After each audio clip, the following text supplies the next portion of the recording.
Alors, je suis François Salmon et je suis prof de français, de théâtre, auteur.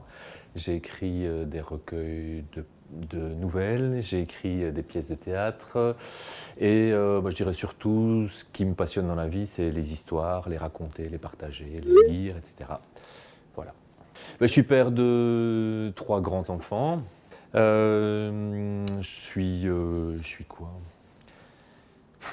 Non, enfin, c'est une question difficile, ça. Hein. Attends, ce qui me définit surtout, ouais, je crois, tout ce que je fais tourne autour de côté créatif, de raconter vraiment. On peut essayer.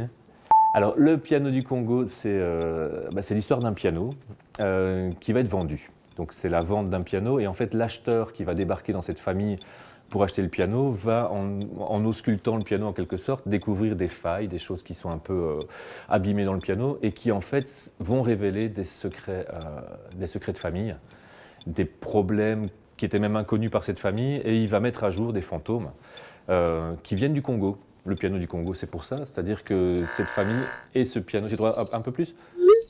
Ouais.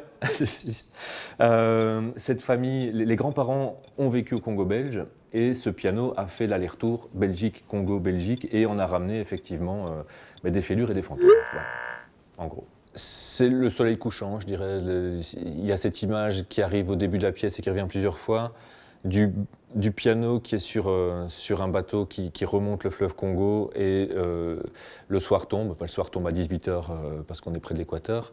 On va dire 18h, ça va, c'est aussi précis. Ça se passe dans le salon.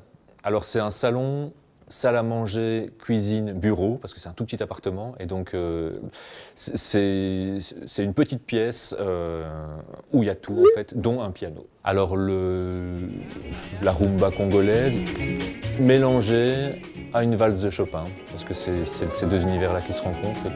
Voilà. Peut-être l'odeur de poussière qui pourrait... Donc, imaginons qu'on ouvre ce vieux piano et l'odeur un petit peu de poussière, de vieux grenier qui peut sortir au moment où on ouvre un vieil objet comme ça et où les fantômes aussi vont s'échapper. J'ai amené un objet. J'avais sur le piano à la maison un bouquin qui s'appelle Piano. C'est ma femme qui a trouvé ça chez un bouquiniste il y a quelques jours. Et ce qui est super drôle, alors ça c'est une coïncidence, et en l'ouvrant, je tombe sur Fête congolaise, morceau caractéristique pour piano. En fait, c'est un peu, je trouve, l'histoire de ma pièce, c'est-à-dire qu'on a une partition pour piano qui est censée rythmiquement mimer les tam-tams congolais, un peu tout le fantasme qu'on a de ce Congo belge à l'époque. Et le hasard, vraiment, ça, je ne savais pas ce matin que c'était dedans. Et puis, j'ai découvert ça et c'est une chouette coïncidence. Voilà.